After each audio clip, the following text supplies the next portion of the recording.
there you have it. Yan po ang ating about the project. All you need to know about our project. So malinaw po yan sa ating mga participants ngayong hapon na ito na tayo po ay nasa first phase pa lang po ng ating National Sports Summit. And we are doing this continually to proceed to our phase 2 rather, and phase 3 kung saan sa phase 2 natin meron tayong data processing, and phase 3 will go back and to craft resolutions based dito sa mga pinag-aaralan po natin. Kaya po very important na kayo po ay makipag-participate with us and collaborate with us, especially sa ating open forum, dahil ang inyo pong mga ideas ay gathered and it will be processed po sa ating data processing.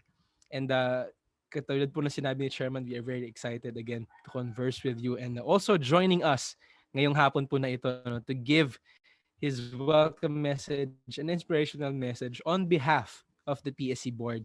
Can we all welcome and give a round of applause to our Commissioner, PSC Commissioner Ramon Fernandez. Magandang hapon po sa inyo. Good afternoon, Josh. Good afternoon, everybody. I was scrolling the computer earlier, and it doesn't want to stop. I think we have more than 100 participants. Josh, is that right? Yes, around po 430 plus na po tayo this afternoon. Yes, that's good to know.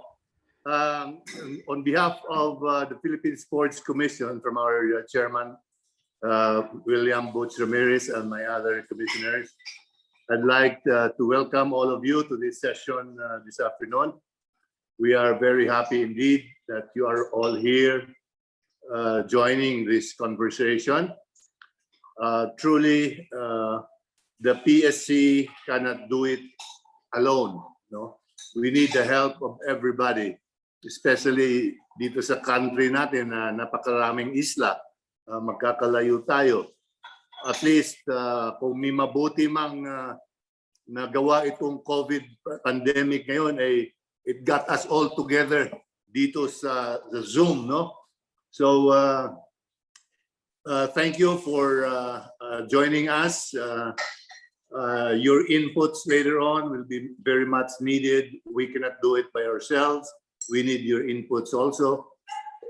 We are all doing this for the love of sports, for the love of atletang Pilipino, no? So let's all work together, and hopefully we can all come up with a truly authentic and effective grassroots development program throughout the country in the coming months after the pandemic. Hopefully, we can start that.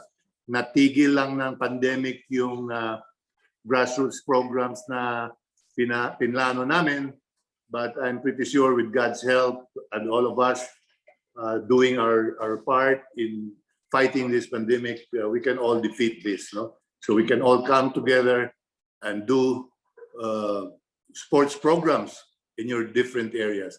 I can see that we have guys all the way from Ilocos all the way down to even in the Visayas regions that are here with us this afternoon. So welcome to all of you, and let's enjoy listening to our speakers. Good day to all. Thank you very much, our Commissioner, PSC Commissioner Ramon Fernandez. Bago po kayo namin kay bitawan, gusto ko pong acknowledge din ang presence. We have our Olympian here, our 1996 Atlanta Olympian medalist, Mr. Onyok Velasco is also here participating sa atin pong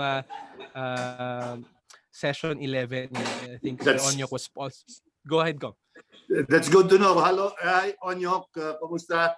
Lagi kaming nagsasama niyan dati doon sa Visayas Games at sa Children's Games, no? At maraming, Onyok, kumusta kayo dyan? Nasaan ka? Sa Bacolod or Manila? Yan, sir. Go ahead. Yun, Manila po. Okay, Onyok. Nice to see you. Hopefully, matapos na tong pandemic at makalabas ulit tayo, makapunta ulit tayo sa mga probinsya at makausap natin yung mga kasama natin dito sa summit na ito. So mag-ingat kayo, everybody. Stay safe. Priority natin muna ngayon yung health natin. All right. Thank you. Maraming salamat po, Commissioner Ramon Fernandez again, and to our Olympian po, nakasama po natin ngayon, bronze medalist, I believe, sa Atlanta boxing. And again, sabi nga po ni Con Fernandez, no, ito yung today's session is one of the many lectures we will be having for the first phase of the National Sports Summit. And as said earlier, sports conversations will be presided over by recognized figures from the local to the international sports scene to deliver short lectures in the online conference format. And afterwards, an open forum will be facilitated to gather insights, ang inyo po mga insights and views as a synthesis for every session. And to help us on that matter, kasama rin po natin ngayon ang to help us moderate ang ating session, no? We have here very special guest as well to be our moderator for this afternoon. Siya po ay isang Olympian din from 1992 Barcelona Olympics, fencing athlete, gold medalist. Siya po ay isang gold medalist sa 1991, 1993, and 1995 Southeast Asian Games sa fencing. And he's also an assistant professor right now sa Ateneo de Manila University Loyola Schools Physical Education Program from year 2000 to present. And he is also a wheelchair coach for wheelchair fencing in the 4th ASEAN Para Games of 2008. Ay kasama rin po siya, no? And we was also part of the Thailand POC Athletes Commission first vice chair. Yan po yan. And he's currently the chef de mission for the 11th ASEAN Para Games in Hanoi, Vietnam this coming December, and the current Secretary General for the Philippine Paralympic Committee. Can we all welcome our moderator for this afternoon, Secretary General Sir Walter Francis Torres. Sir, magandang hapon po sa inyo. Magandang hapon, Joash. Thank you for your kind introduction. No? Magandang hapon to all the participants in this today's session, most especially to PSC Commissioner Ramon Fernandez. Joash, I'll continue. So as moderator, yes, sir, I'm supposed to give an abstract and introduce our guest speaker for today, and allow me to do so. Today's session is about para-athlete and inclusivity in sports. The objective of the presentation is to discuss about para-sport and para-athlete in the hope of giving the audience a better understanding and appreciation of the para-sport and its para-athletes, and encourage its listeners to be more mindful of being inclusive in their respective sports practices. Furthermore, the presentation gives a deeper and unpretentious discussion about the history of para-sports and the para-athletes, as well as the journey of inclusion of para-sport in local sports environment, using her own narrative as a long-time para-athlete as a backdrop of her presentation. It offers an optimism that inclusivity in sports can achieve slowly but surely. In today's session 11, the National Sports Summit spotlights an extraordinary figure in sports who made both her dreams and her fellow para-athletes' plight for equal opportunities and recognition come to the fore. Our speaker for today, Adeline Dumapong Ancheta, career features extraordinary feats. She won the country's first ever Paralympic medal during the Sydney Paralympic Games back in 2000. This win was just the genesis, as she earned the silver medal 4 times in the Asian Para Games in Bangkok 1999, Busan 2002, Guangzhou 2010, and Incheon in 2014. She continued to carry the country in the Paralympic Games in Athens 2004, Beijing 2008, London 2012, and in Rio in 2016. Her stellar career went side by side with her championing the advocacy for equality and inclusion. While earning the gold medal seven times in the Asian Para Games and other world and invitational games, she has also constantly worked with Philspada to further their movement for disabled people. She was once invited by the Citigroup in one of their internal events in New York to speak her cause. Republic Act 10699, or the National Athletes and Coaches Benefits and Incentives Act, is one of the causes she took an active role on. Dumapong Ancheta witnessed the landmark law getting inked in November 2015 after 14 years of preserving its enactment. She always gave back to her roots, from being a proud katutubo from Kiangan, Ifugao, to playing an active role in Bahay Mapagmahal, her second home. She also leads Rondalyo on Wheels, a musical performing group, and a part of the board of Tahanang Walang Hagdanan in Cainta, Rizal, the biggest organization for persons with disabilities in the Philippines. The accomplished athlete is now trying to qualify for her sixth Paralympic Games stint in Tokyo 2020. She is also currently pursuing her master's degree in community development at the University of the Philippines, Diliman, Quezon City. So, without further ado, it is my honor to present to you, and let's all welcome our Paralympian, our friend, Ms. Adeline Dumapong Ancheta. Maraming salamat po, Sir Walter. At syempre po, bago ako magpatuloy, isang magandang araw po, no, sa lahat ng mga nandito ngayon, sa mga participants natin. Syempre sa PSC, sa chairman at mga commissioners, at syempre kay Commissioner Ramon Fernandez.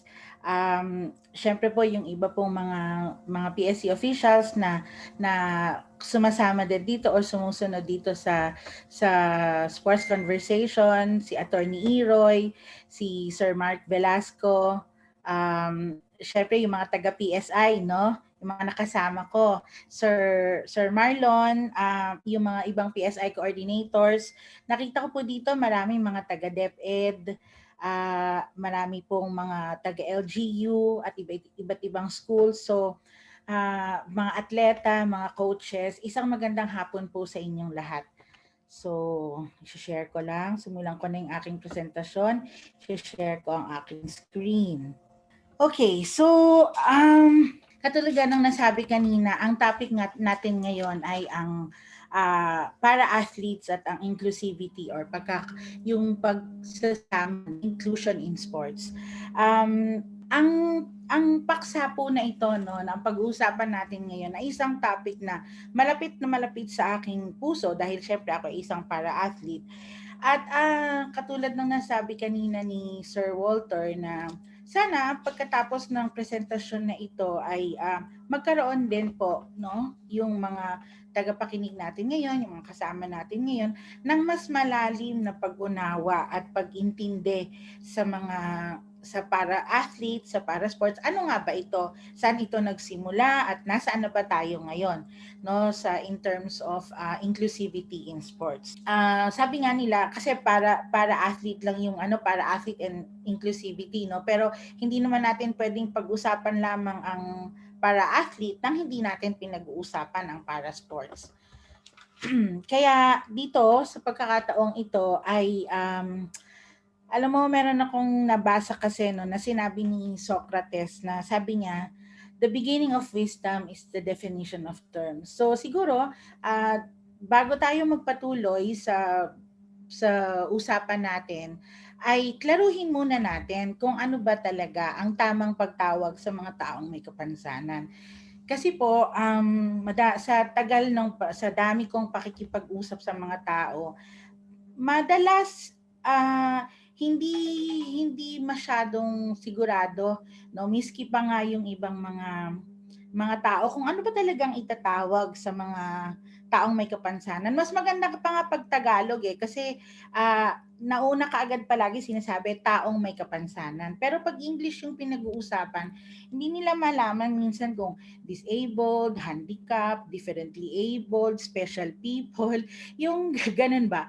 Pero gusto ko pong sabihin sa inyo na ang tamang pagtawag o ang politically correct term na pwedeng itawag sa mga taong may kapansanan ay person with a disability. So pansinin niyo po na nauunang ina-acknowledge ang tao bago yung kapansanan. Kaya PWD po siya, shortcut ano. So it's a person or persons or people with a disability. So okay lang po 'yon, wag po kayong maiilang na kasi yun, no? Nag-evolve na din po yan eh. Dati naman talaga acceptable yung disabled, handicap, differently able, special people. Ano po yan, na nag-evolve po siya over time. So ngayon po, ang tawag na po sa, ang pwedeng itawag o ang political na po ay person with a disability or PWD. Ngayon, pagdating naman po sa larangan ng sport, no, yan ginagamit natin ngayon, yung para sports at para athlete. Pero ano nga ba ang ibig sabihin ng para? Kasi meron akong sa aking pagbabasa, no, may mga nakita ako na akala nila ang salitang para ay tumutukoy sa salitang paraplegic or paralitiko. Actually po, siguro alam naman ninyo to, no? Pero para po sa mga, for the benefit of those who do not know, ang prefix na para po ay galing sa salitang Griego na ang ibig sabihin ay kasabay, katabi, or parallel, o halos kapareho, ganyan. So kaya po siya parallel. So sa Paralympics, parallel to the Olympics. Ganun po yung ano niya. At pag para sports naman, ay ito ang tawag sa mga sports na nilalaro ng mga atletang may kapansanan. Kaya siya para sports. Kasi halos pareho naman po. So kung may swimming, merong para swimming.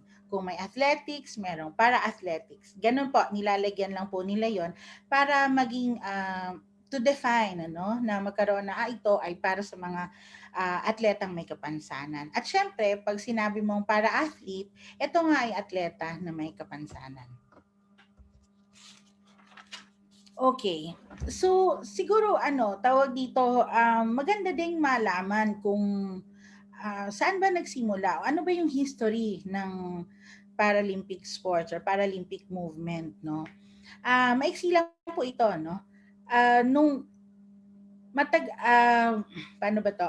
In 1944, may isang doktor, no, na naatasan na gumawa ng isang parang center doon sa Stoke Mandeville Hospital in Great Britain na mag-assist sa mga biktima ng World War II, no? Tapos kasama dun sa rehabilitation program niya, kasi syempre lahat ng nasugatan, lahat ng doon dinadala. Tapos ginamit niya yung sport para maging parte ng rehabilitation. Pag rehabilitation, ito yung tinuturuan ulit sila, no, na makisalamuha sa komunidad, ganyan. So doon ginamit niya yung sport para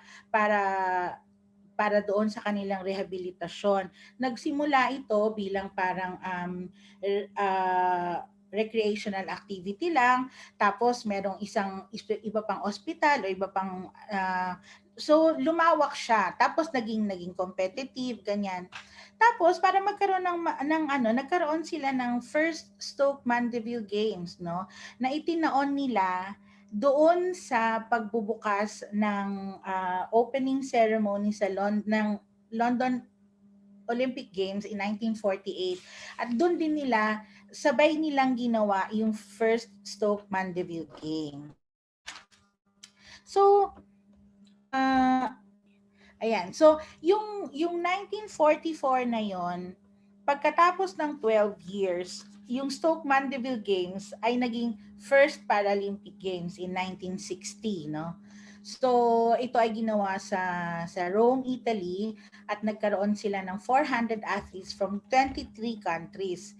So, mula nung 1960, ang Paralympic Games ay ginaganap na din kada 4 years. So, itinataon din nila na pareho sa Olympic year. Tapos, it was only in 1989 nang formal na nagkaroon ng International Paralympic Committee. Masyado, kung tutuusin, kumpara mo sa International Olympic Committee, batang-bata pa ang IPC or International Paralympic Committee. In fact, ang miyembro, no, ang country members ng Olympic ay nasa 206, samantalang ang IPC naman ay 176. Ibig sabihin, makikita po natin na meron pang mga bansa na hindi pa rin hanggang ngayon, sa panahon ngayon, na hindi pa nila kinikilala or wala pa silang mga para sports, no, sa mga bansa nila at hindi pa sila miyembro ng International Paralympic Committee. Dahil po sa isang cooperation agreement between the IOC and the IPC ay nagkaroon ng agreement nga na pagkakasundo na ang sino mang magbibid para sa Olympics ay siya ring magdadaos ng Paralympics. Ayan po. So, tingnan naman natin, no, kung syempre ang Olympic, meron silang summer and winter games, no, as winter sports. Ganon din po dito sa Olympic. So, kanina nabanggit ko sa inyo na lahat yan, yung mga nasa screen po natin, lahat yan lalagyan yung archery para archery. At kung may mga international sports federation na po sila, yung mga yon, pwera lang ang athletics, swimming, powerlifting, wheelchair dance sports at triathlon. Lahat ng iba po ay may kanya-kanya ng, I'm sorry, hindi pa samang triathlon, may nandun na minamanage na ng sarili lang International Sports Federation, pero lang po doon sa nabanggit ko. Meron ding Paralympic winter sports at syempre hindi tayo hindi tayo nagpa-participate doon. Alam ko sa Olympics meron, pero sa Paralympic wala pa. Tapos dito sa Pilipinas, meron tayong 3 non-Paralympic sports, no, na kung saan magaling din po ang Pilipino dito. Nandito yung chess, yung bowling, yung obstacle race course na dapat sanang lalaruin kung natuloy, no, yung 10th ASEAN Para Games dito sa atin. Siguro sa puntong ito, marami na siguro ding nakarinig sa inyo ng Special Olympics, no? At minsan nagkakapalit-palit yung pagtawag nila. Pero sige, pag-usapan natin ang tungkol sa Special Olympics tsaka sa Deaflympics. Ang Special Olympics po ay ang pinakamalaking sports organization for children and adults with intellectual disabilities. Ito po ay itinatag ng Joseph Kennedy Jr. Foundation. No, so ito po bagamat sporting activity din po ito, meron po siyang competitive siya, pero dito nandun yung friendly competition kasi nga po para ito sa mga bata at mga adults, no, na may diferensya sa pag-iisip. Tapos meron po silang sariling rules nila, meron silang sariling very independent po sila, hindi po sila kasama sa International Paralympic Committee. Pero yung mga players po nila ay pwedeng maglaro sa Paralympic sports. Okay? Mamaya po kung meron kayong hindi naintindihan, tanongin niyo po na lang sa akin. Tapos, ang Deaflympics naman po, kasi ang mga deaf po ay hindi kasama sa Paralympic sports din. Unless meron silang ibang disability na kung saan papasok sila at pwede silang mag-qualify sa Paralympic sports. So, ang mga deaf po, mas nauna silang na-organize, pero may sarili din po silang organisasyon at alam ko na kinikilala din po sila ng International Olympic Committee. So, ayan po. So, ano nga ba ang kaibahan ng parasport? Kasi, di ba, sinasabi natin na halos pareho naman. Halos pareho. Swimming, may athletics, so may ganon. Pareho naman talaga. Pero, may 2 major na differences po ang parasports, no? Ang unang-una dito ay ang classification. Sa regular sports po kasi, ang usually kapag hinahati-hati ang mga manlalaro sa pamamagitan ng gender, no? Babae, lalaki, sa edad, no? Kung kung junior, senior, ganyan. O kaya naman sa iba sa weight categories, ganyan. Pero sa larangan ng parasport, kailangan po natin na mas madaming pagkakagrupo-grupo. Bakit? Kasi po, alam nyo, ang isang kapansanan, paminsan sa tingin ng ibang tao pag hindi nila alam to, akala nila pare-pareho. Pero hindi po pare-pareho ang kapansanan ng isang tao. So halimbawa ako ay may polio at ang natamaan ako ng polio mula bewang pababa. So yung dalawang paa ko, hindi ko po na igagalaw mag-isa, hindi ko siya, sa makatuwid hindi ako nakakatayo, hindi ako nakakalakad. Pero meron namang mga ibang tao na ang kanilang, bagamat may polio sila, pero ang tinamaan lang sa kanila ay isang paa hanggang tuhod. Okay? So sa makatuwid, pwede ba, fair ba na maglaro yung tao na yon kalaban ko? Siyempre hindi. Kasi doon pa lang makikita mo na mas malakas yung tao na gamit pa rin ang kumpleto niyang paa at hanggang tuhod lang yung diferensya niya. So, ganun po yon. Tapos, sa mga naman visually impaired naman, hindi din lahat pare-pareho ang mga level ng visual impairment. Merong mga tao na talagang totally blind, yung wala talaga silang makita, maaninag. At ito, nakaklasify naman sila sa B1, B2, at B3. Ayan. So, isa lang yun. So, example lang po yun ng pagka-classify. So, ang classification po kasi ay napaka-importante sa parasports para sabi nga nila ay to ma-level yung playing field. Kasi para magkaroon ng fair play, kumbaga. At ang gumagawa po ng classification na ito ay mga medical classifiers. Sila po ay mga doktor o di kaya naman ay mga physical therapists na talagang nag-undergo ng mga trainings, no, para sila ay mag-classify sa international games. Kaya po, madalas, ang contingent ng parasports pagpupunta halimbawa sa Asian Games, ganyan, Asian Para Games, ang opening, let's say, ang opening ceremony ay June 10. Ang contingent para sa parasports, kailangan pumunta po doon mga 3 to 5 days before the opening ceremony. Dahil po, kailangan i-classify. May mga sports po na inuulit-ulit nila yung pagka-classify ng mga atleta dahil kasi po ang kapansanan paminsan pwedeng mag-improve, no, over time.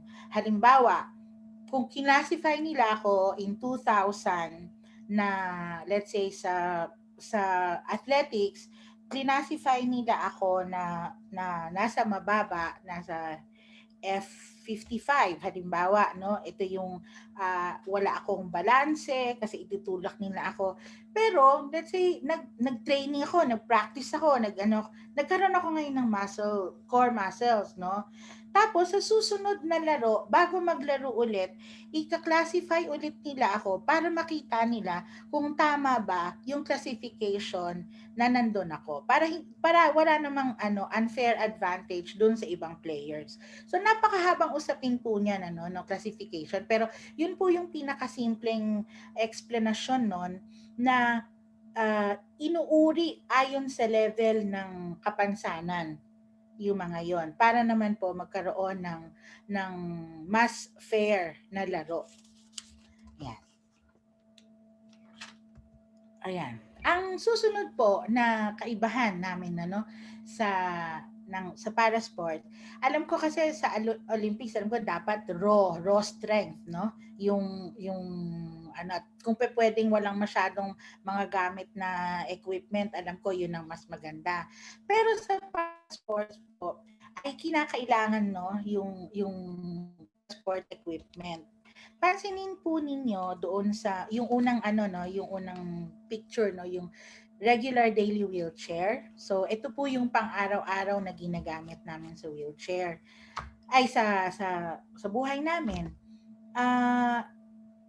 Pero po, sa totoo lang, meron po mga specialized na wheelchair para sa iba't ibang klase ng sport. So, yung sa wheelchair basketball, papansinin ninyo na itong wheelchair na ito ay para sa sentro or sa center nila. Makikita ninyo na mataas ang upuan nito, tapos pabuka yung gulong para pag umikot siya, hindi siya madaling matumba. Kasi yung regular daily wheelchair, nakita nyo, diretso lang siya. So, hindi yan pangharabas.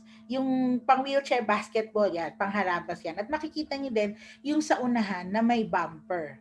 Kasi 'di ba contact sport din naman, ang contact sport talaga ang basketball, at hindi maiiwasan dito yung paminsan nagkakabanggaan yung mga wheelchairs nila. Ganon din naman po sa wheelchair tennis. Ganon din, pabuka din yung ilalim niya, pero wala siyang bumper at saka hindi masyadong mataas. Nang sa ganon, mas abot niya yung bola kapag kailangan niyang pumado mula sa ibaba. At syempre pa, yung sa pangkarera naman na wheelchair, ito yung 3 gulong lang. Yan. So, ito pong mga wheelchairs na to ay talagang may kamahalan. Kasi dito sa Pilipinas nagkakaroon tayo ng medyo challenge dito, sapagkat ang ideal sana bawat isang atleta ay may kanya-kanyang wheelchair. Alam niyo po kasi ang wheelchair ay parang sapatos po yan. Kapag ang sapatos mo ay maluwag sa'yo or masikip sa'yo, hindi ka masyadong makakatakbo o makakalakad ng maayos. Ganon din po sa wheelchair, sana. No? Pero dahil nga medyo may kakulangan, mas mabuti na ngayon, pero dati po ay talagang malaking problema dahil kapag ang wheelchair mo ay mabigat at lumaban ka sa isang, sabihin natin, nangangarera na ang wheelchair ay gawa sa titanium, medyo mapag-iiwanan po talaga. So, yan po, isa yan sa mga Plus dagdagan naman natin, ano pa bang ibang para sports equipment. So, pansinin, hindi naman lahat mahal. Kasi dito po sa visually impaired racing, may magtaka siguro bakit dalawa sila. Sa racing po kasi, para sa mga visually impaired, may guide runner po sila. At yung guide runner tsaka yung runner, meron silang taling hawak, no? So sabay silang tatakbo. Kasi noon, nung naalala ko nung bata pa ako, pag yung mga visually impaired runners, sumusunod sila sa bell. May isang tao na nauuna, tapos may bell. Tapos yun yung sinusundan nila. Pero napansin nila, hindi maganda yung ganong klase. So, yun nga, over time, nag-evolve na din, at sinabi nila, dapat may guide runner, tapos may hawak na tali, at tapos pag malapit na sa finish line, ay bibitawan na yung tali, at mauuna ng tumakbo yung visually impaired runner. In fact, nandito yata, mayroon tayong isang magaling na tawag dito, guide runner, no, si Joe Calvadores. Nakita ko yung pangalan niya kanina, nandito siya. So, shout out lang sa kanya, napakagaling niya. At syempre, yung sa iba pang picture, sa powerlifting naman po, which is my sport, pansinin ninyo na ang bench namin po ay malapad. Malapad siya, na parang sangkalan. Yung yung kanyang parang sangkalan yung aming nakataas ang paa namin, at hindi katulad sa regular bench na nakababa yung paa. Tapos ayan, syempre sa yung football impaired, paano ba sila naglalaro ng football? Maraming nagtatanong yan. Yung bola po nila ay may bulitas sa loob. Tumutunog po yun, at kaya yun po naririnig ng mga players. Yung nasa huli naman po ay yung braille na chess set, na kasi minsan paano ba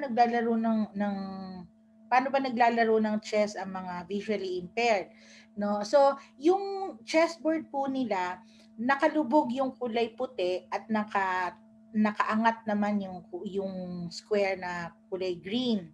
Tapos doon naman sa mga chess pieces nila, yung kulay puti po parang may peg sa ibabaw para ma-differentiate nila kung ano yung puti sa itim.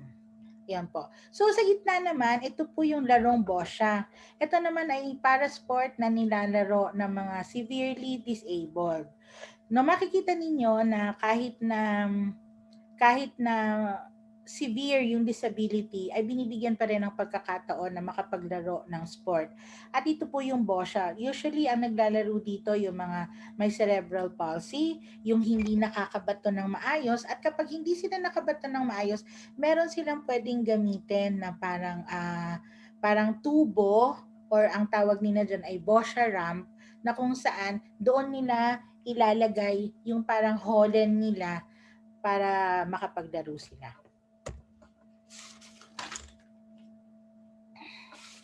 Ayan. So dalawa po, no, na sana tumatak sa inyo 'yon.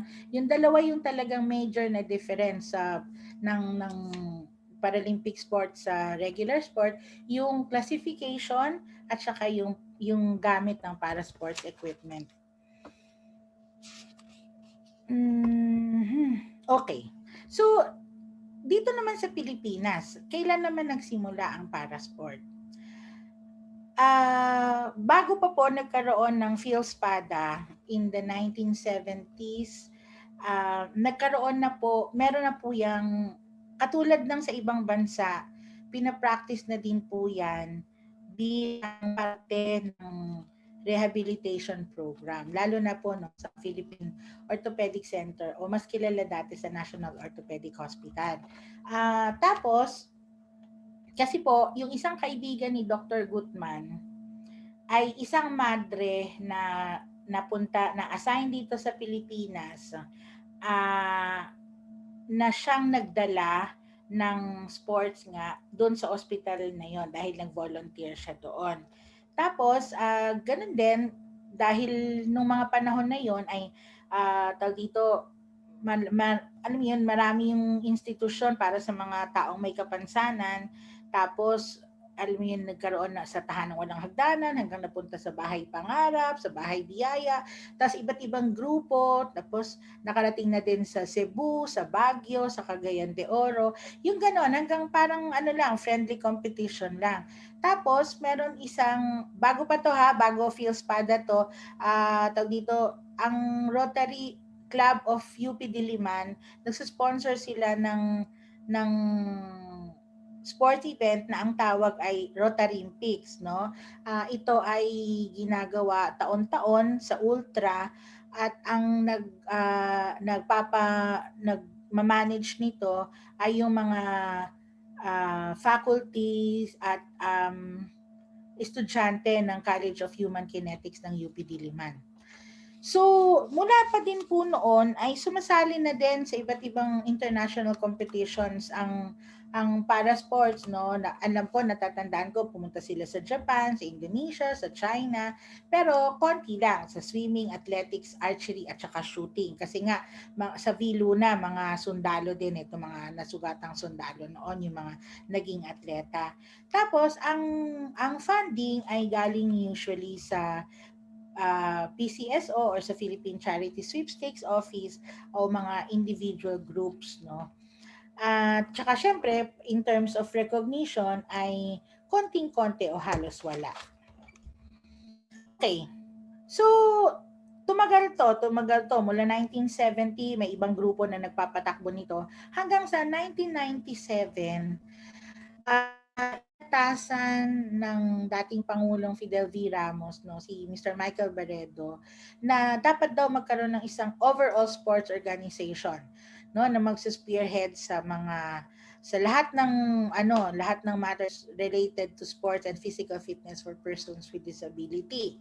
So sabi niya kay Sir Mike, dapat merong ganito. So si Sir Mike, syempre nakita din naman niya yun bilang si Sir Mike, hindi din naman siya hindi siya dating visually impaired, hindi siya dating blind, pero dati siyang atleta, at nakita niya kung gaano kaimportante yung sport, no, para sa taong may kapansanan. Kaya yon, binuo nila yung Philippine Sports Association for the Differently Abled, o yung mas kilalang PhilSPADA, at saka na naging Philippine Paralympic Committee na.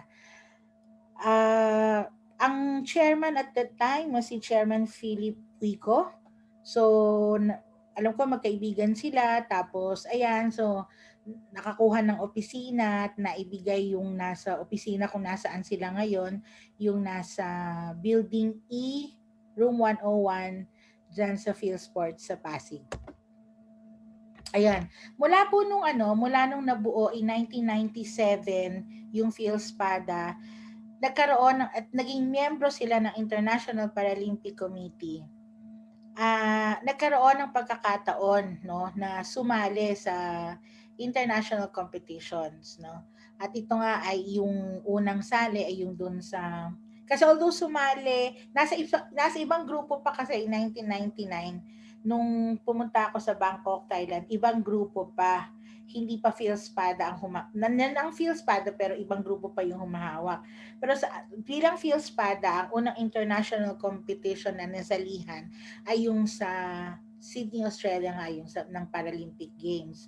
At sumunod doon yung 2001, yung first ASEAN Para Games, na kung saan napakalakas, no, at napakalaki ng naging papel ng Pilipinas o Mr. Bredo doon sa pagbuo nung APSF, yung Association of Southeast Asian Nations. So, ayun po. Tawag dito, and then in 2002, yun na po. So, nakita natin, no, na yung SEA Games level, yung ASEAN Para Games, yung Asian level, at saka yung Olympic level ay nagkaroon na ng partisipasyon ang para sports, ang Team Philippines doon. Okay, so mula nung nabuo ang marami nang nasalihan ang PhilSPADA, no, na mga international competitions, at yun nga sa Paralympic level ay nakadalawang bronze medals na po ang Pilipinas. Yung isa nung year 2000 at yung pangalawa naman ay courtesy of Josephine Medina ng para table tennis nung Rio Paralympic Games, no, in 2016. So marami na pong naabot at ang PhilSPADA, at marami ng mga atletang na-produce, no. So nandiyan na syempre si Ernie Gawilan, yung swimmer natin from Davao, si Artus Bukay ng paracycling, si Arnel Aba na taga Iligan, yan, para triathlete natin siya, si Sandy Asusano mula sa Bulacan, at si Sander Severino naman ng para chess, FIDE Master na siya ay nagaling sa Silay, Negros Occidental, at saka syempre yung para dance sport duo natin na naging finalist sa Pilipinas Got Talent, si Julius at saka si Rhea. Ayan, so sa ngayon po ay para maipakita sa inyo kung ano ang para sport at iba't ibang para athletes, i-play po natin ito.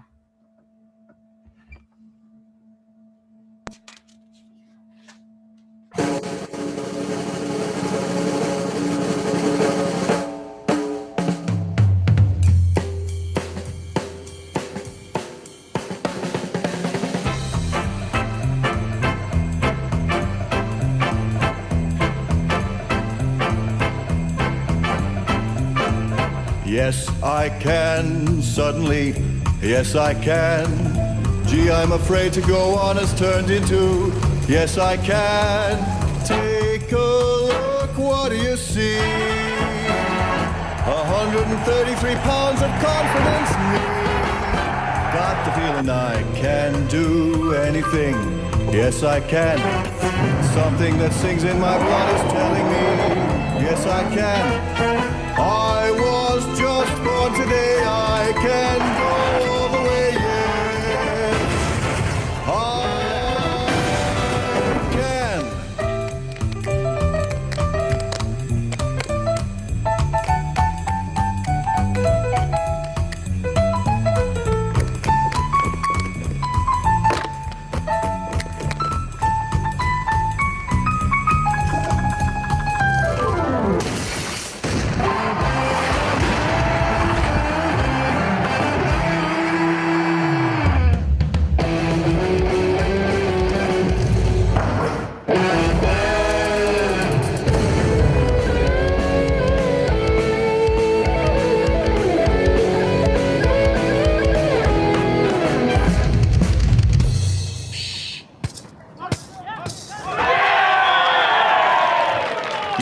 I can.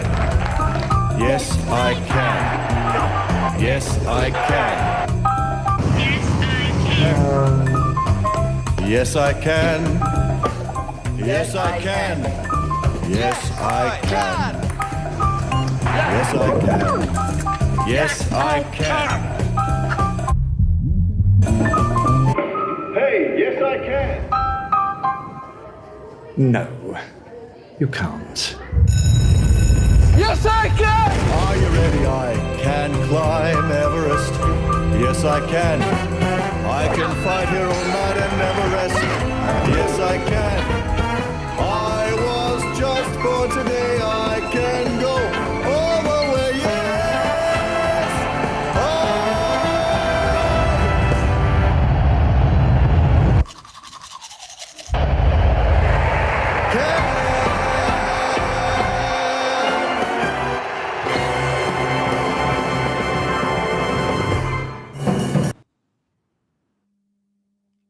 Yan, okay na. Ayun. So, ayan.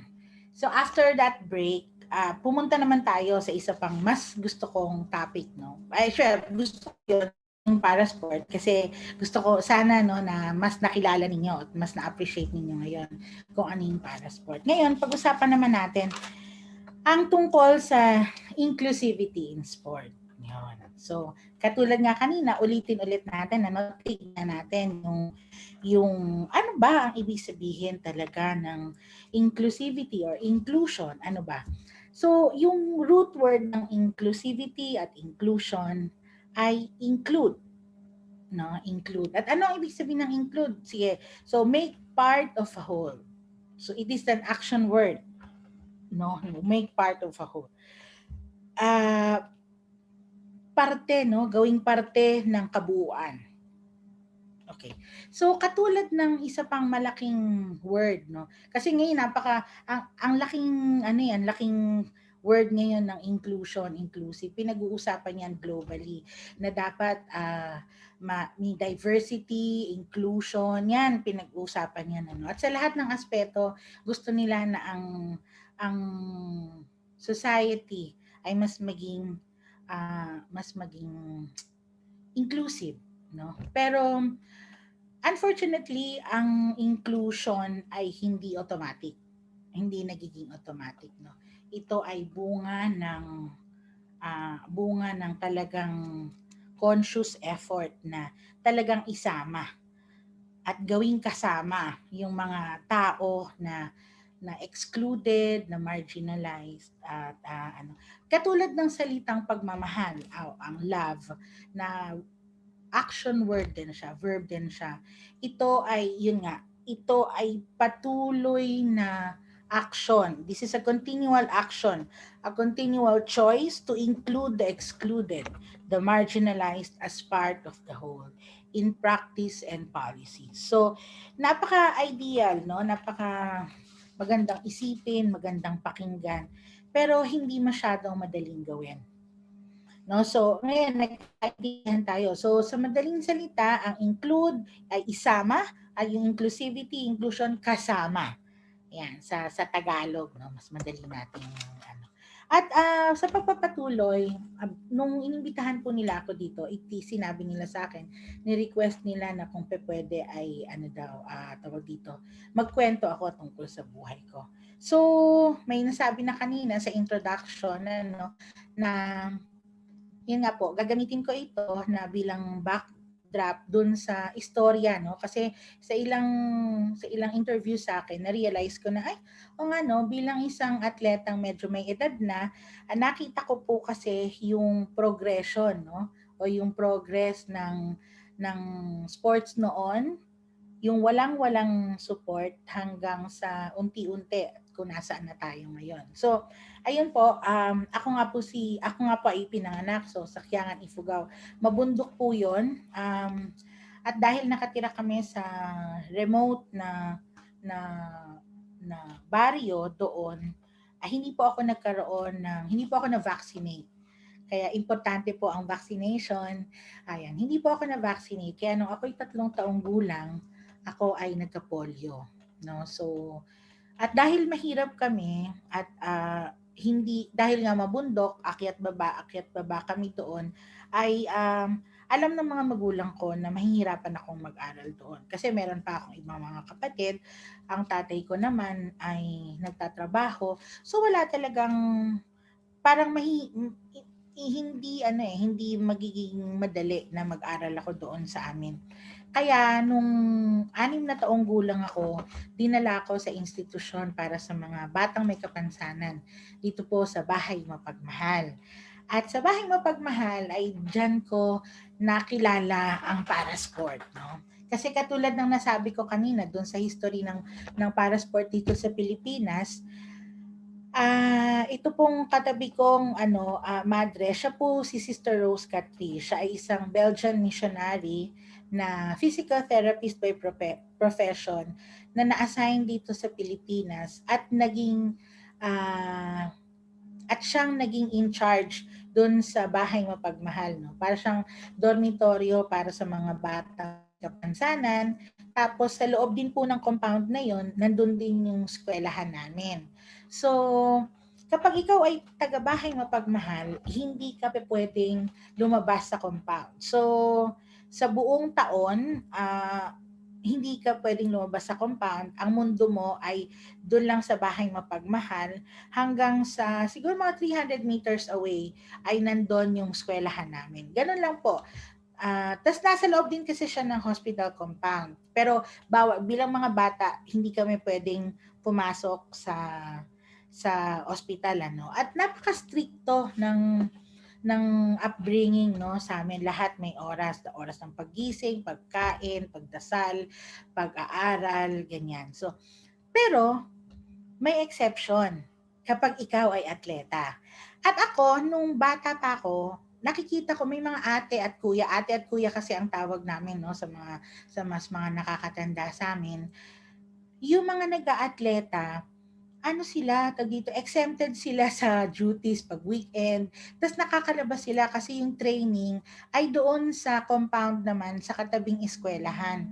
At yung inggit na inggit ako doon kasi sabi ko gusto ko din yun. Gusto ko din magkaroon ako ng pagkakataon na lumabas, makakita ng ibang lugar, ng tao, no? Bukod doon sa ginagalawan ko. So, sa edad na mga 7, ganyan, tuwing magtatanong sila sister kung sinong gustong sumama, sinong gustong matuto mag-swimming, taas ang kamay ko, sinong gusto mag-wheelchair basketball, kahit ako lang mag-isang babae.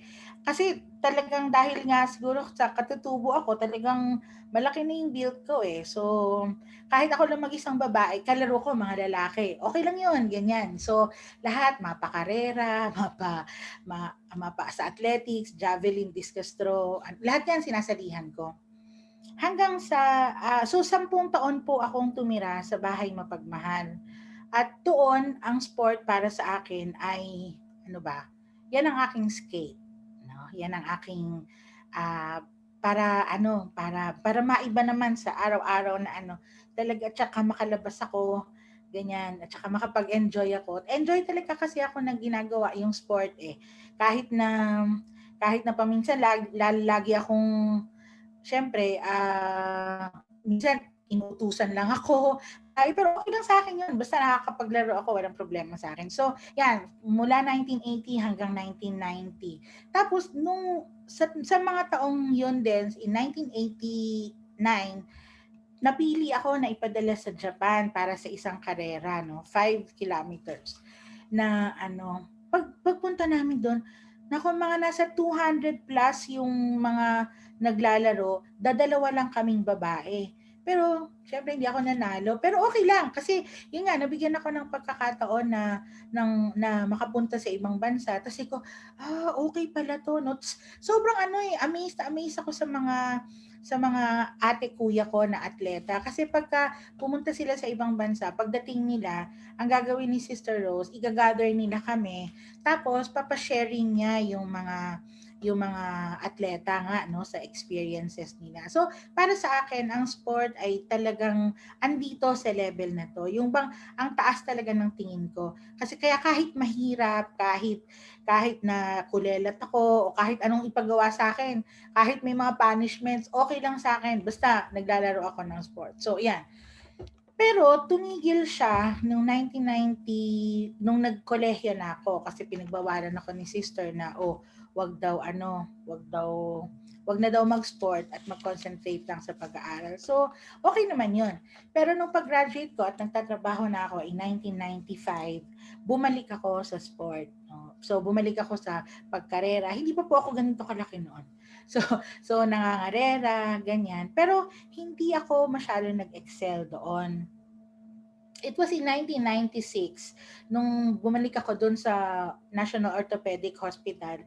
Ayan, nakita ko na naman yung mga barkada ko, mga lalaki na kinansyawan ako na kung gusto ko daw magbuhat daw ng barbell, palakasan daw kami.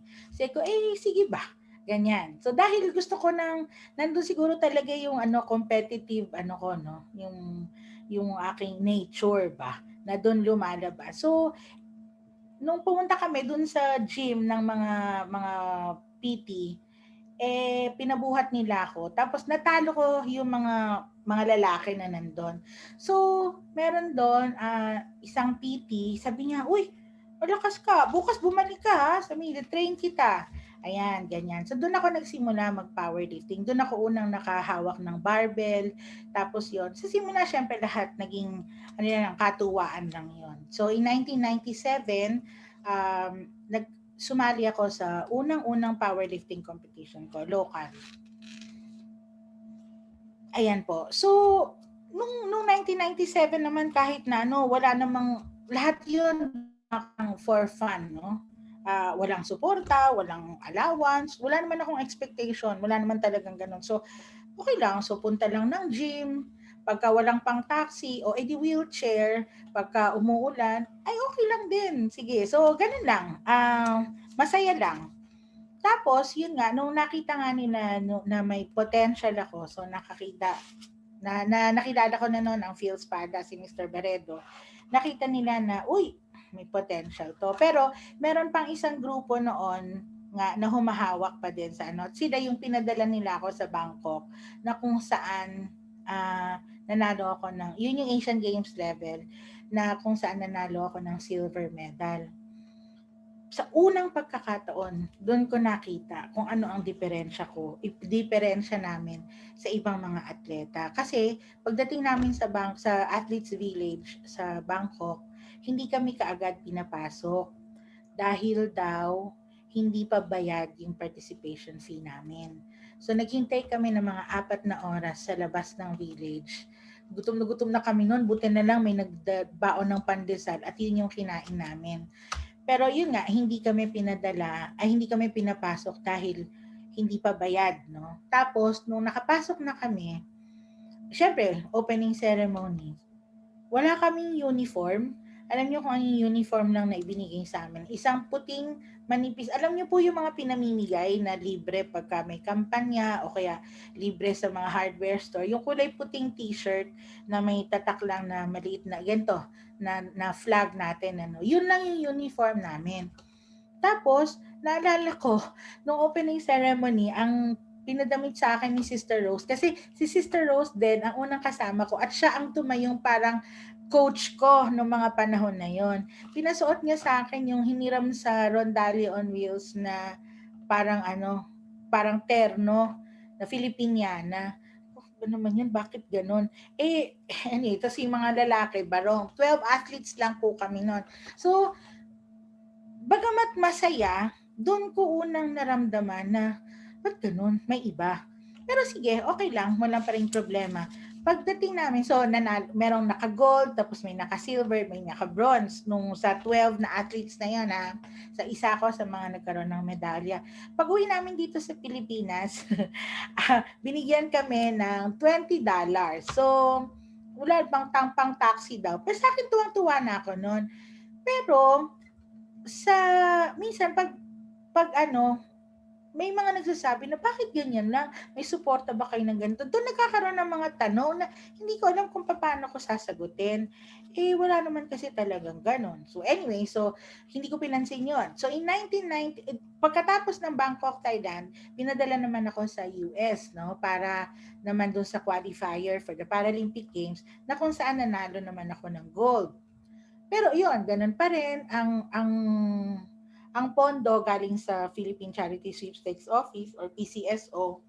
Tapos, kahit nanalo ka, ayos pa rin. Pero yung kasama ko doon, na yun nga, tapos syempre nakakakwentuhan ko din yung ibang mga atleta doon at nagtatanong sila kung kumusta yung suporta daw ng gobyerno. Hindi ko pa masyadong alam yun eh. So sa akin na basta nag-e-enjoy ako, go lang. So yun po. So pagbalik dito sa Pilipinas, yun na yung sinabihan ako na kinausap ko na o Adeline, kasi yung record mo pinadala namin sa IPC at nag-rank nga daw ako na number 11 yata.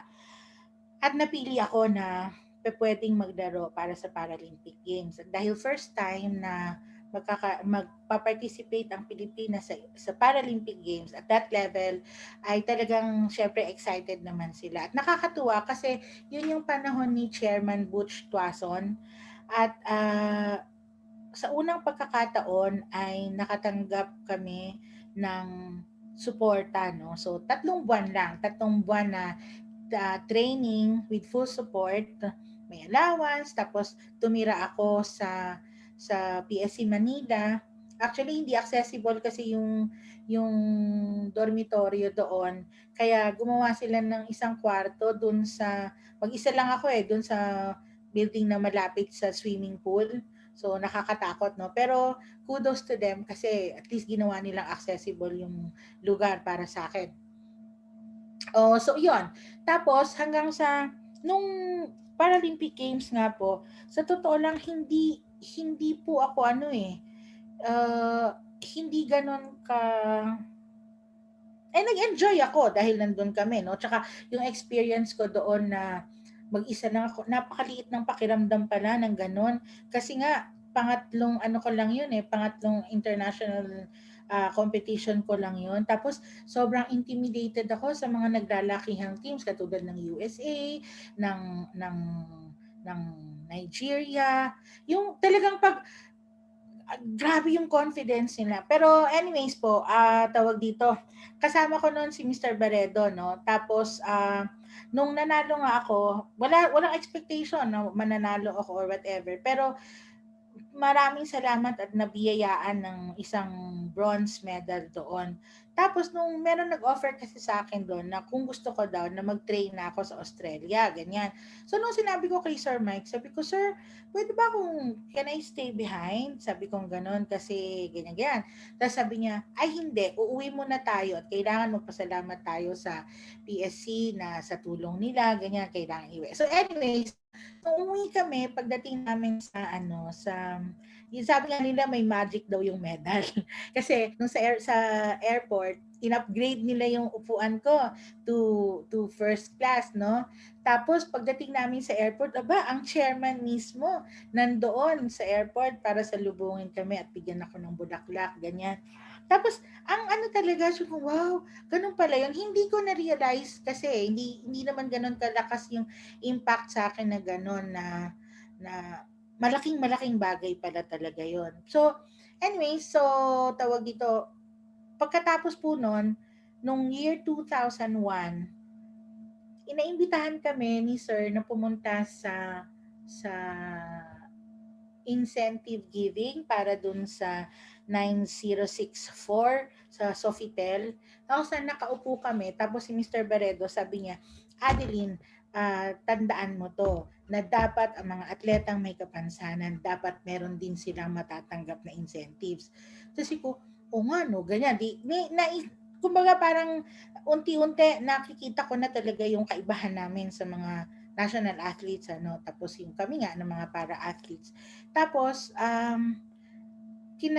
noong 2001 na yon, nagsimula na doon na mag-lobby si Mr. Barredo para sa naamyendahan yung batas na yon. Kasi kakapasa lang nun in 2001.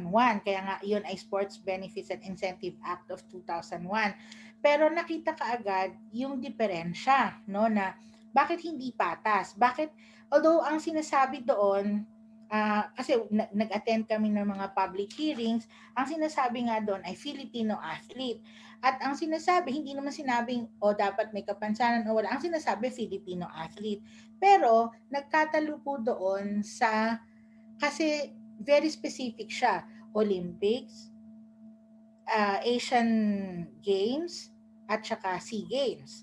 So, very specific siya doon at hindi naman sinabi o binanggit man lang doon yung Paralympics or yung counterpart no para sa mga para-athletes. Hindi sinabi yon. Kaya ang explanation sa akin, naalala ko, si Chairman Eric Buhain ang nag-explain na doon tayo nate-teknika kasi yun nga daw, silent ang batas doon sa na yon. Bagamat ito ay para sana sa lahat ng atleta na Pilipino, pero pagdating doon sa specifics na ay wala, hindi binanggit doon. Sana kung halimbawa Olympics and the counterpart for ganyan. Pero anyway, so yun. So doon in 2001, doon yung panalo ko na yun ay naging tawag dito, ay ginamit upang upang amyendahan yung batas na yon. Syempre habang umuusad ang kasi 14 years bago na amyendahan yun in 20. At habang nangyayari yon, ang support na nakukuha namin mula sa PSC ay intermittent. So merong 3 months, merong 6 months, at saka depende po sa kung sino ang nasa liderato. Naalala ko dati maganda yung support sa amin ni Chairman Butch Tuason. Maganda din ang naging suporta ni Chairman Butch Ramirez. Pareho silang Butch, no?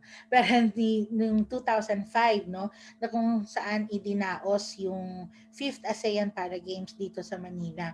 Siyempre, hindi ganun kasing bongga ng SEA Games, pero malaking bagay na naidaos yon dito sa Pilipinas. Tapos, in fact, meron pa ngang isang PSC chairman na kung saan ako ay pinatawag at hiniya ako sa labi ng PSC, no, at sinabi niya lahat talaga sa akin doon na bakit na daw nanghihingi ang para sports doon. Dapat sa DSWD kami nanghihingi kasi doon kami dapat. Alam mo, napaka hindi magandang alaala noon, no? Pero doon ko nakita yung alam mo yun, yung talagang pagkakaiba ng pagtingin sa atletang may kapansanan at sa atletang nakakalakad. Anyways, kaya ako napunta doon noon dahil sinabihan ako kasi inimbitahan ako ng International Paralympic Academy, ng IPC Academy para sa isang athletes leadership training sa Bonn, Germany. At sinabi ni Sir Mike na sumulat ako sa PSC at manghingi daw po ako ng tulong kung pwede. So ako naman, I trusted na wala namang masama doon, so sumulat ako. At yun nga, pinadala sa akin yung aking resume at ako'y pinapunta, tinawagan ako, pumunta ka daw dito sa ganitong oras. So kaya laking gulat ko nung pumunta ako doon nung araw na yon, doon sa appointment ko. I waited for 2 hours para matapos yung meeting. At wala pa kasing elevator noon sa PSC. At nung binaba ako, nasa lobby kami, ay doon na ako talagang sinabihan ng mga hindi masyadong magagandang salita. At syempre, yung hindi ko makalimutan kasi doon yung sinabi niya sa akin na, paano ka uwi? Sabi ko, magta-taxi po. Sabi niya, sige, bibigyan kita ng pan-taxi from my own pocket ha. Sabi niya gano'n, at sa susunod, wag na kayong mahingi dito. Dapat doon kayo sa DSWD. At sabihin mo yan kay Mr. Barredo. So nako, talagang napakasakit po talaga nun para sa akin. Pero, kinabukasan, pinatawag ako ni Commissioner Akiko at binigay niya sa akin yung pondo na kailangan ko para doon sa training naman. So binigay niya sa akin yun. Tapos umalis na ako. Hindi ko alam na habang nandun ako sa training ko ay nagkakagulo na po pala dito because my story made it to the papers. No? So may mga nag-interview, nagtanong. Pero nung bumalik kasi ako medyo die down na at saka pagkatapos na ay nagkaroon na ng pagpapalit ng liderato. So ganun nga po, patuloy na patuloy na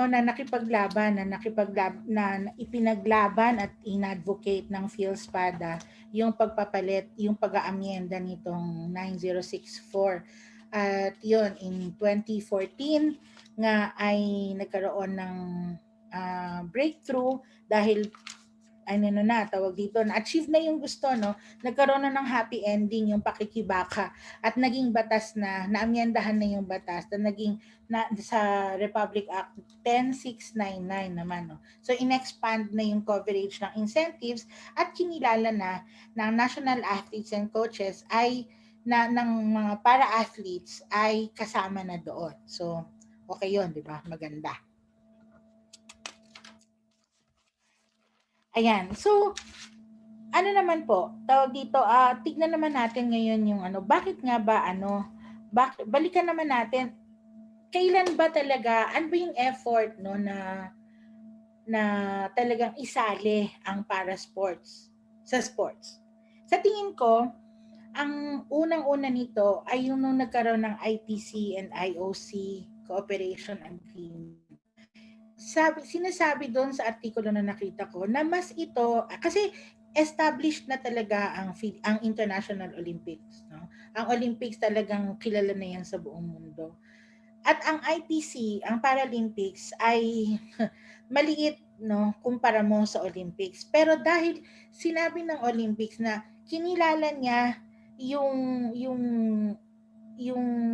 level ng Paralympics, ay ito ang silbing daan na makita ang Paralympics na parang katulad ng Olympics. Bagamat malayo pa lalo na kung in terms of sponsorship. Alam niyo po, dahil siguro napilitan yung ibang mga nag-host ng Olympics at kukunin nila yung Paralympics, makikita mo na kasi dadating kami doon mga 2 weeks after the Olympics. Pagdating namin, marami doon mga sponsors na nag-pull out, ganyan. Iba na nasa parehong village kami pero maraming mga sponsors na hindi piniling sponsor ang Paralympics. Yung in terms of media coverage naman, konti lang din kumpara mo sa Olympics. So doon mo makikita pero napakabait ng Olympics kasi nga kumbaga kinukup nila at inacknowledge nila na ang Paralympics ay yun nga parallel to the Olympics. Ang sumunod pa na nagkaroon ng UN Convention on the Rights of Persons with Disability. At sa Article 30.5 nito, sinabi niya yung participation in cultural life, recreation, leisure, and sports, na kung saan ang Pilipinas ay signatory dito.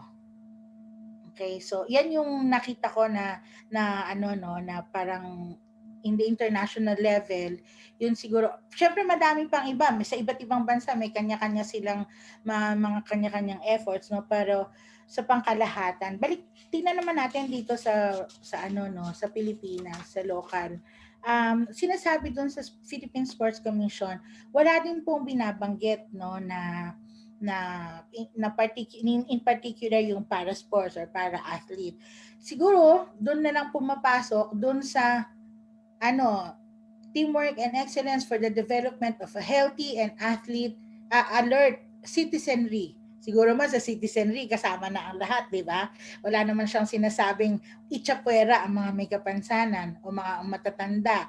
Tapos doon sa PSC mission statement din nila, creating equitable opportunities for participation in sports by all sectors. So kasama na naman doon ang sektor ng may kapansanan.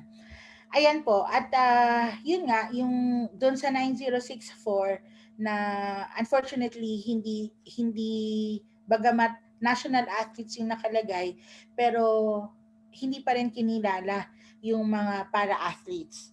At doon naman sa bago, na nagre-repeal doon sa 9064 na 10699 na ngayon, kasama naman ang para-athletes sa incentive scheme nila, pero 50% less kesa doon sa regular. Okay. Sinasabi ko lang po ito, this is a fact. Hindi po ako nagrereklamo.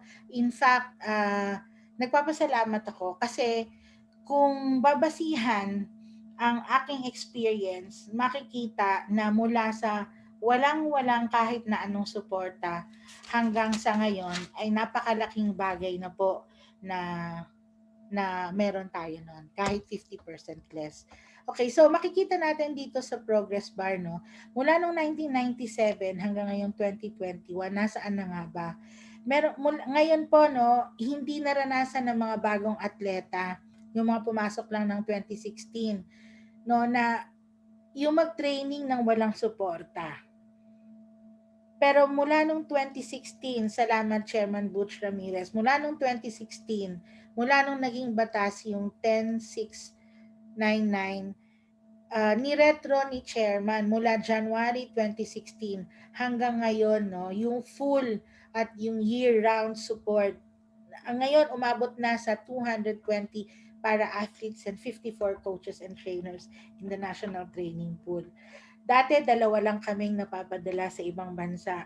Naging 5, naging 10, naging 20, naging 24. Ngayon, 220 para athletes ang nandyan. Diba ang laki? Ang laki ng ang ganda ng development. Napakalakas din, no, ng suporta para sa participation in international conference, no, na merong binibigay na suporta para sa equipment, para sa uniform. Siyempre may pondo din galing sa PSC para sa Philippine National Para Games. Sa media naman coverage, mas nakakasama na din kami. Tapos sa mga programa ng PSC, no, sa palarong pambansa, Batang Pinoy, Women in Sports Activities. Ngayon sa PSI, yung online coaching certification, kasama na din po dito ang para sports, no. Para sports coaching online coaching certification, at napakagandang move nito na para hindi naman talaga sila din mapag-iwanan, ano. At ito nga, katulad nitong National Sports Summit na to, sa Sports Conversation, maganda to, no, kasi kasama kami sa usapan, no, at saka yun nga sa na tawag dito na nandito sa na makasama sa usapang sports. Okay, so ang tanong natin, nandun na nga ba tayo? Nandun na ba tayo? Narating na ba talaga natin yung yung ideal level ng inclusion pagdating sa sports? Sige, tignan natin, no. Gamit itong parang checklist, no, na galing sa World Health Organization. Tignan natin kung ano-anong mga barriers, no, ang meron pa tayo. At sabihin natin, tayo sumagot sa sarili natin kung kung inclusive na ba tayo. Ang unang barrier daw towards inclusion ay structural barriers, no? Ito yung physical environment na hindi accessible. Kung sa sports, tingnan natin, accessible na ba ang mga playing field natin, yung mga gym natin, yung mga dormitory natin, accessible ba para sa mga taong may kapansanan? Yung canteen natin, accessible ba? Diba? Hindi lang to sa national, alam ko ang PSC sa yung canteen, alam ko they're making an effort to make it accessible. Pero doon sa mga LGU po natin, doon sa mga eskwelahan natin, na kung nasaan kayo, I invite you, no, to ponder on this. Susunod yung susunod na barrier, technological barrier natin. Nabanggit ko na po kanina yung para sports equipment. Meron ba? Meron na ba tayo niyan? Yung mga estudyante po ba ninyo, meron ba silang paraan para magkaroon sila ng ganito? Ayun. So, tapos yung pangatlo na sa tingin ko pinaka malaking hadlang, no? Hadlang yung attitudinal barriers. Ito yung negatibong attitude, no, ng mga tao towards disability. Noong mga unang panahon, alam naman natin hindi na ang mga taong may kapansanan o mahihina walang puwang sa lipunan. Kaya nga 1945 pa lang 44 pa lang na isama yung sa sports, no. Pero lahat ng mahihina pinapatay or hindi gano'n, hindi sila kasama. So, marami din, tawag dito, okay sa kanila kapag ang may kapansanan ay ay object of pity, yung bang tinutulungan, yung tawag dito, kinakaawaan. Ayos naman po 'yon, 'di ba? Okay naman 'yon. Pero hindi ba mas maganda kung papalitan din ang pag-iisip patungo sa mga taong may kapansanan na hindi lang sila palaging dapat kinakaawaan at dapat bagkos ay dapat iniimbitahan siguro, no, na makausap, makipag-usap at baguhin ang pagtingin na sila din ang mga taong may kapansanan ay kayang mag-contribute, no, na something positive, 'di ba? Ah, Tapos siguro papasok tayo diyan kasi kapag mas bukas ang isip sa sa mga taong may kapansanan na sila ay kapantay at kapareho at kasama, siguro mas magiging madali yung natin, yung pag-overcome natin doon sa policy barriers, no? Sa mga sistema at pulisiya na minsan walang ganon, no? Na naghihinder sa involvement ng mga taong may kapansanan. Ayun, dito yung apat na to, yung checklist natin na to, sa tingin ko, katulad nga ng nasabi ko kanina, ang inclusion hindi automatic. Ang inclusion po ay talagang consciously na pinipiling gawin. Kasi nga po, kapag wala mga polisiya na nagsasabi ng ganun, madalas sa hindi, nakakalimutan ang mga taong may kapansanan. At sana, kapag gumawa ng mga polisiya at mga batas tungkol sa mga taong may kapansanan, sana ay kasama nila yung mga taong may kapansanan. Kasi sabi nga natin, di ba, there is nothing about us without us. Kayo man din, kung ang buhay ninyo ang pinag-uusapan, syempre gusto ninyo may say kayo doon, 'di ba? At hindi lang yung yung oo lang kayo, susunod lang kayo sa gusto ng iba. So, 'yun po. So, tanong ulit natin. So, are we there yet? Are we there yet? Yan, kayo po ang makakasagot niyan. Sa lahat sa kinasasakupan ninyo, sa LGU ninyo, sa mga eskwelahan ninyo, sa inyo mismo, kumusta naman ang pagtingin ninyo, ang attitude ninyo towards people with disabilities? At kung ako ang tatanungin ninyo, para sa akin, papunta na tayo doon. Napakalayo na narating natin mula doon sa zero hanggang sa kung nasaan na tayo ngayon. Pero malayo pa po ang kailangan nating lakbayin, no, para maabot natin yung ideal na sitwasyon. Pero yun nga, ganun pa man, nasa tamang direksyon po tayo. So, ayan, naniniwala ako na dadating ang panahon, pasasaan ba at mararating din natin yun. So, ayan, maraming salamat po sa inyong pakikinig. Sir Walter? Thank you, Ms. Ancheta, no, for a very informative presentation and for sharing your inspiring life story. I'd just like to remind the participants to type in your questions, no, in the chat box directly to the facilitators so that they can collect them and later on present those questions in the open forum. Now, allow me to give a synthesis of the presentation. Throughout the presentation, you heard the word para several times, attached to words such as athletes, sports, games, Olympics. Our speaker, Ms. Ancheta, defined this word as next to and side by side, giving parallel or equal opportunities for athletes with disabilities to participate in sports, whether recreationally or competitively. This opportunity began in 1944 by Dr. Ludwig Guttmann, a neurologist from Great Britain, who used sports as a form of rehabilitating war veterans and civilians who had been injured during World War II. He furthered the cause of creating opportunities for persons with disabilities by organizing the first Para Games, the Stoke Manville Games, on the same day, next to or side by side with the 1948 London Olympic Games. From this momentum event in 1948, continuing on, as mentioned by Ms. Ancheta, the first Paralympic Games in Italy was held in 1960.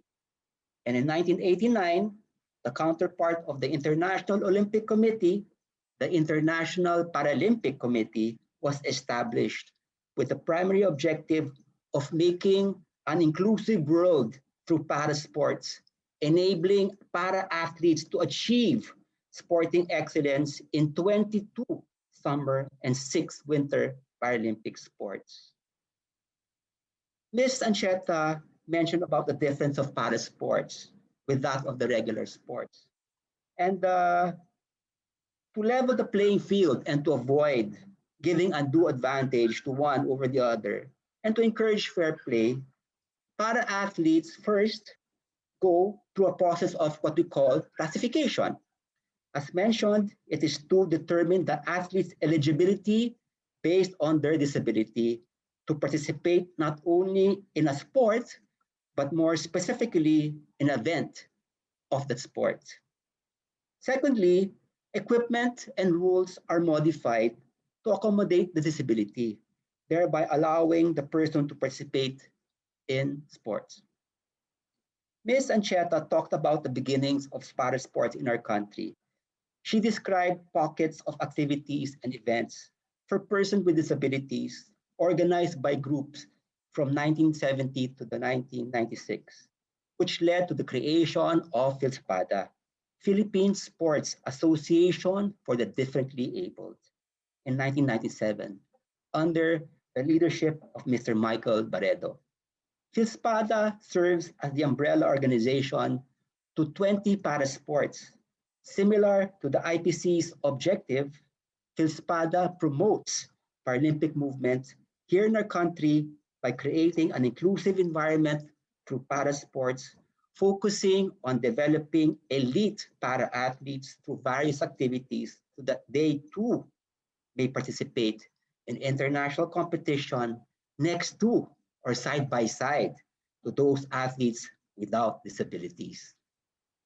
Among the notable para athletes, as Ms. Ancheta mentioned, who have done so are our Paralympians, starting with our very own, our speaker, Ms. Adeline Dumapong Ancheta, powerlifting bronze medalist in Sydney. Josephine Medina, table tennis bronze medalist in Rio. Asian Para Games gold medalist and Paralympian Ernie Gawilan, Sander Severino, FIDE Grandmaster in chess, and many, many others. Her journey in life from suffering from polio to becoming a para-athlete or a Paralympian gave way to furthering the cause of inclusivity locally. So, as she mentioned, Republic Act 10699, an act expanding the coverage of incentives and benefits of national athletes and coaches.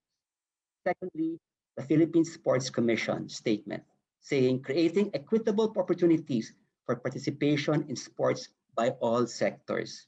Since then, the PSC has been supporting our para-athletes and programs through monthly allowances, providing sports equipment, supplies, financial assistance, and making us part of their programs, such as these. Internationally, the cooperation between the IOC and the IPC signifies inclusivity, making or giving equal opportunities by hosting games for our para-athletes. The UN Convention on the Rights of Persons with Disability, which encourages participation in sports. But the challenge for an inclusive world for para-athletes does not end here. As Ms. Ancheta mentioned, there is a need to address barriers. She mentioned designing facilities to make them more accessible, developing more assisted devices, elimination of discrimination and negativity, and lastly, improvement of services, systems, and policies. To end, after hearing Ms. Ancheta speak about inclusivity, I believe an inclusive environment will be fully achieved when we make our para-athletes one of the priorities, next to and side by side, and not just a consideration, when we talk about sports. Thank you.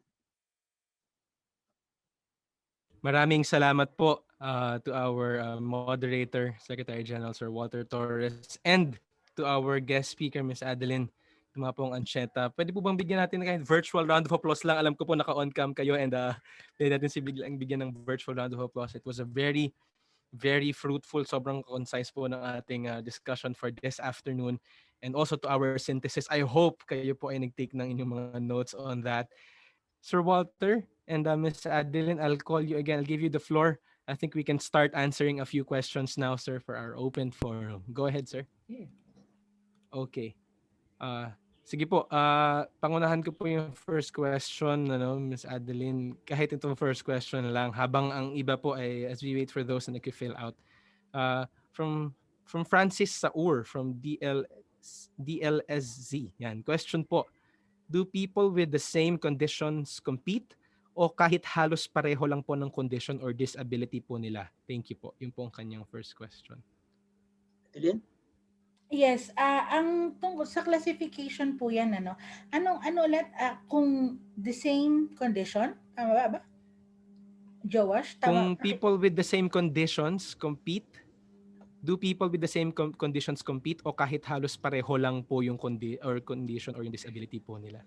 Ayan po. Actually po, yung medical classifier po talaga ang magsasabi niyan. Kasi paminsan, madalas to mangyari, no? Sinasabi nila na, bakit ganun? Kalaban niya yung ganun, ang lakas ng ganito. Pero meron po talaga sila sa medical classification, meron po silang kasi meron pa yan yung movement, ganyan, yung mga balance. So, hindi po tayo ang magsasabi na, silang dalawa, halos pareho naman yung kondisyon nila, sila maglalaro. Hindi po. So, kailangan talaga silang dumaan sa tamang classification process. If I may add to that answer of Ms. Adeline, yes, they compete in the same category. Each sport has a disability requirement. No, for example, in table tennis, it could be amputee. No? So yung mga amputees will be classified according to functional movement. No? So as katulad ng nabanggit nga ni Ms. Adeline a while ago, the classification is to create an environment of fair play, no? And to equal the level of play. No? So yeah, there's a certain category that they can play with each other. Second question, sir, may probably Sir Walter, and you can guide on this. Sabi ni Ms. Epi Omosura from ES, hindi ko po alam what ES stands for. With that experience before, ma'am, how motivated are you in the actual games, given that competition-wise, you are not that well supported? I think this was previously po, yung previous context, Ms. Adeline. Yes, pagdating naman dyan, alam nyo, sabi ko nga po, this is personal, no, yung sa akin naman kasi, ang sport talaga sa akin ay something na I really enjoy doing. Kaya may suporta yon o wala. Tapos yung sinabi mo, so nung nagkaroon, syempre mas ganado. Pero kahit na wala namang suporta ever since, talaga namang ganado talaga ako maglaro ng sport. So motivated talaga. Kasi hindi naman yung suporta. Kasi pagdating mo naman doon, sa totoo lang, hindi na yun yung pagbibigay mo na ng lahat-lahat mo yun So, yun po. Kaya may suporta kay wala. Buong puso, 100% ang ibinibigay pag naglalaro. Alright. I think another question po, from Daryl Bumagat from Deputy Isabela. I think may comment lang po siya, Ms. Adeline, Sir Walter. I'm already a fan of you po, ma'am. Despite your situation, you still gave honor and made our country proud. Indeed, nothing can stop a person who has a dream in life and is determined. Ito po ang kanyang question, ma'am. What is your message to people who feel like losing their hope in joining sports activities and competition because of their disability? Pati rin po yung mga tao around them. So, maraming salamat po, Maraming salamat po dyan. Siguro kung meron po akong sasabihin lang, sa mga taong may kapansanan, alam nyo, importante ang sport kasi sa buhay ko napakalaki ng naging impact ng participation ko sa sports, no. I am who I am today because of the lessons I have learned in sports, no, yung disiplina, yung pagpupursigi, yung pagbibigay ng sarili, ng puso, ganyan. So kung may disability ka at gusto mong mag-sports, go. Importante 'yon eh.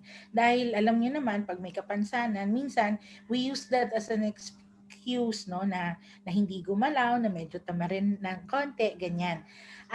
Wag 'yon, wag nating gawing excuse 'yon, no. So let us rise above our disabilities. Oo, totoo naman, bilang may kapansanan, nararamdaman ko din yun, yung paminsan-minsan, ah, nakakapagod, minsan may mga pagkakataon, maawa ka sa sarili mo, pero i-experience mo lang yung ramdamin mo, yung nararamdaman mo, no?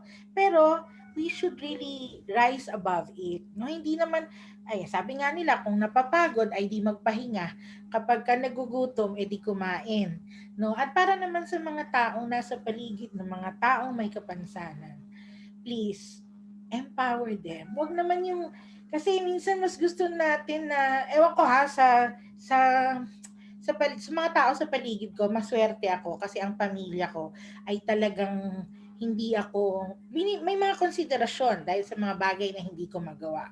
Pero never akong special yung pagtrato nila sa akin. At yun po, yung mga may anak, may kapatid na may kapansanan, don't spare them. Alam niyo yung don't spare them na wag na lang kasi mahirapan sila. Wag na lang kasi, actually hindi niyo po sila tinutulungan eh. Hindi niyo sila tinutulungan na ilabas, no, yung ano nila, yung nakaya din nilang gawin yung mga bagay. At para kung gusto nilang maging atleta, tulungan ninyo sila. Tulungan ninyo sila, na encourage niyo sila. Huwag kayong matakot na baka masaktan sila, ganyan. Bagkos, yun nga, suportahan ninyo yung effort nung taong may kapansanan sa paligid. Yeah, thank you. There's question number 4 from DP Steven Atenta. What is the process of introducing new sports to PWD community? The process of introducing new sports in the To PWD PWD community, yeah. Opo. Okay. Actually po, no, ang sport sa disabled sector, sa disability sector, no, napakadaming mga pinag-uusapan, no, sa sektor natin. Nandyan yung education, nandyan yung livelihood, nandyan lahat, yung accessibility. Ang sport po paminsan really takes a backseat, no, although alam natin lahat na importante ang sport, pero paminsan po talaga kumpara mo sa edukasyon, sa tawag dito, sa livelihood, minsan yung sports feeling nila hindi man ganun ka-importante yon. So sa tingin ko po, may introduce yung pag sa amin, no, at least nung bata ako, talagang doon sa mga maliliit na community na yon, nagsisimula siya sa mga parang fun sports, fun games lang.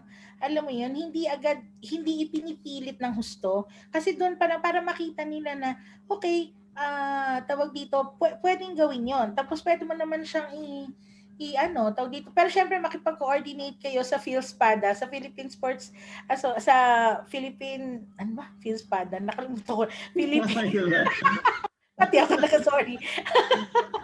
Philippine Sports Association for the Differently Abled. Ayan, no? Tawag dito. O kaya sa PSC, no, na kasi meron namang katulad sa children's games. So doon sa mga community nila, isama din yung mga batang may kapansanan kasi nagsisimula naman ang lahat, 'di ba, sa fun. Dapat hindi natin tinatanggal yung elemento ng fun doon pag ini-introduce natin yung sport. Ayan. O kaya naman po sa PE sa school, 'di ba? Adaptive sports, yung sa mga PE na minsan pag may kapansanan ka, exempted ka na palagi pag PE kasi hindi mo magawa to. Pero imbes na i-exempt, sana tawag dito, yung mga teacher, no, maghanap ng kung paanong i-introduce yung iba't ibang sports doon sa at least make a research on that or tapos ayun, i-connect po sila doon sa tamang organisasyon. Tama Thank po you, ba? Adrian. Josh, maybe one last question. Do we still have time? Sir, maybe, Two more. yeah, sir. Uh, ito po, sabi ni Sir June Steve de Guzman from San Beda Oh, University, yes. ang deaf po ba ay hindi po ba PWD? Kung PWD po siya, pwede po ba siya ma-recognize ng PhilSpada? Sabi niya po, we joined Deaflympics class 2017 and our player Abby Nuevo ranked 13th in Deaflympics in table tennis. Yan po ang kanyang katanungan. And so, yeah, I think ma'am yun po ang tanong niya. Ang deaf po ba ay hindi po ba PWD? Or kung PWD po ba siya, pwede po ba siyang ma-recognize ng PhilSpada? Maybe Sir Walter could also answer this po. Both of you po. Okay, deaf is, of course, a PWD, no? But unfortunately, in the roster of sports, especially under PhilSpada, we only so far accommodate sports that have classifications such as visual impairment, physical impairment, intellectual impairment, and cerebral palsy. No? So if yeah, so okay, so because of that, let's say during a classification process and table tennis, for example, aside from being deaf, is there another, let's say, a disability? There might be a possibility that that player won't be allowed to play in table tennis for, let's say, the Para Games or Asian Para Games because um, death is not part of the classification criteria. Madagdag ko lang po, no? Doon po sa, kasi syempre nung 1997 nga, nung ginawa ang PhilSpada, ay umbrella organization siya, no? Para sa lahat ng disability. So, pero yun nga po, nasa Paralympic sports po yung mga talagang ginagawa, no, ng PhilSpada. Actually po dati kasi nabanggit ko kanina, no, iba yung Deaflympics talaga. May sarili po sila, no, may sarili silang opisina. Pero kung natatandaan ko po ng tama, dati nang hingi po sila ng suporta nga galing sa PhilSpada. So ang ginawa po ng PhilSpada ay yung sulat nila, inendorso nila sa PSC. At yung PSC na po ang magbibigay ng suporta sa kanila. Kasi in-endorse, kasi dumaan sila sa PhilSpada. At bilang umbrella organization nga for all sports with disabilities, ay yun po, ang ginawa po ng PhilSpada ay in-endorso nila ito sa PSC. All right. Thank you. I think we have one last, sir. Go ahead. Question. From LGU Tayabas Sarai Sagala. Is there a program or project for grassroots para sports for us in the local sports developers to have an idea on how to start implement para sports activity? Adeline, or would you like me to take So, sir, this? sa inyo po yan po. Baka... Okay, first and foremost is being educated, no, in the para sport, no. From there, you can already start encouraging people. Once you've been educated, you're familiar with the rules, the classifications, no, disabilities involved in the sport, you can already actually start encouraging PWDs to participate, no, in your areas, no. Then from there, eventually you can bring this concern to your LGU or maybe even to us, no. And let me also take this advantage. Every weekend, no, we started January of this year. This is already our 13th webinar series, no. We introduce different para sports, no, every Saturday from 10 to 11 a.m. 10 to 12 p.m. 12 noon, no. So this coming Saturday, May 1, will be about paracycling. So if you have an interest in cycling, you can join us. Register through our PPC PhilSpada group page, or we're live via Facebook, no? Then towards the end of this week, or hopefully early next week, we're coming up with a Facebook page, no? I'm pinaplug ko na ito, our Facebook page, no? It's called Faces in Philippine Parasports, no? So if i-feature namin yung life stories, no, ng bawat tao involved sa Philippine para sports. And we will post their stories in Facebook. So abangan niyo yan, no? And syempre, hindi natin pwedeng pabayaan yung storya, o hindi natin pwede i-feature yung storya ni Miss Adeline Dumapong Ancheta. Should be one of those being featured this month as we launched it, when we launch it. Okay, thank you.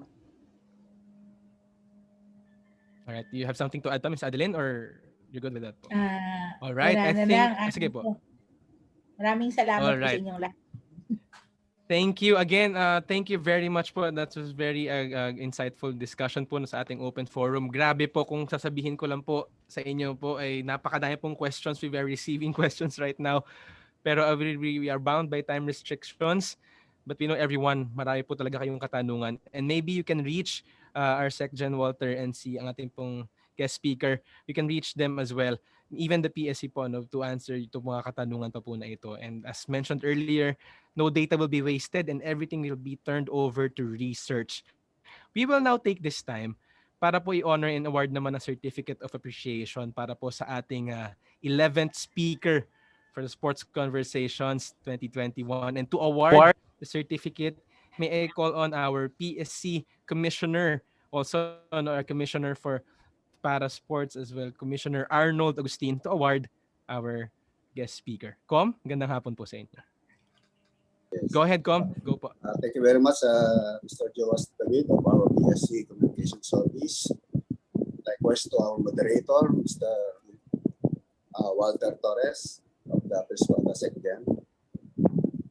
To all our participants, I'm sure you were inspired by our resource speaker. Our resource speaker is a 4-time Asian Para Games silver medalist and 7-time Asian Para Games gold medalist. And also, she is the first Filipino to earn a medal in Paralympic Games in 2000 and went on to represent the country in Athens 2004, in Beijing in 2008, in London in 2012, and in Rio 2016.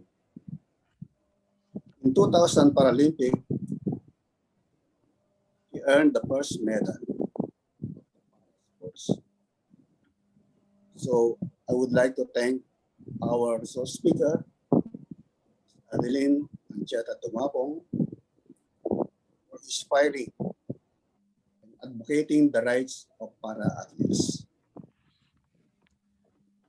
In this regard,